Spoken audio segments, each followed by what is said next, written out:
USMLE-style question. A 65-year-old man presents to the emergency department with sudden onset dizziness, nausea, vomiting, and difficulty swallowing. On examination, he has hoarseness, an absent gag reflex, and decreased pain and temperature sensation on the left side of his face and the right side of his body. He also has ipsilateral ptosis and meiosis. Motor strength is intact in all extremities. Which of the following arteries is most likely occluded? A. Anterior cerebral artery. B. Middle cerebral artery. C. Posterior inferior cerebellar artery. D. Anterior inferior cerebellar artery. E. Basilar artery. Correct answer. C. Posterior inferior cerebellar artery, Dysphagia. This patient has lateral medullary syndrome, Wallenberg syndrome, which occurs due to an occlusion of the posterior inferior cerebellar artery or the vertebral artery.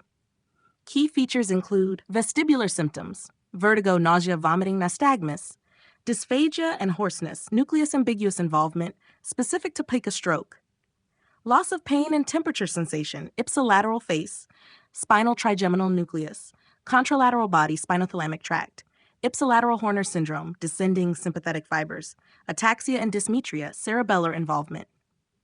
Incorrect answers. A. Anterior cerebral artery would affect the medial frontal parietal lobes, leading to contralateral leg weakness and sensory loss. B. Middle cerebral artery causes contralateral hemiparesis and hemisensory loss, typically affecting the face and upper limb, with possible aphasia, dominant hemisphere, or neglect, non-dominant hemisphere. D.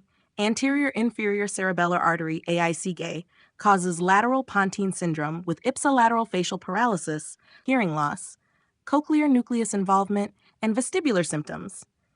It does not cause hoarseness or dysphagia. Nucleus ambiguus involvement is unique to Pica stroke. E. Basilar artery would lead to locked-in syndrome with quadriplegia and preserved consciousness and vertical eye movements. Key learning point. Pica stroke, lateral medullary syndrome, Wallenberg syndrome, dysphagia and hoarseness, nucleus ambiguus, ipsilateral Horner syndrome, contralateral body and ipsilateral facial pain temp loss, ataxia and vertigo. Would you like a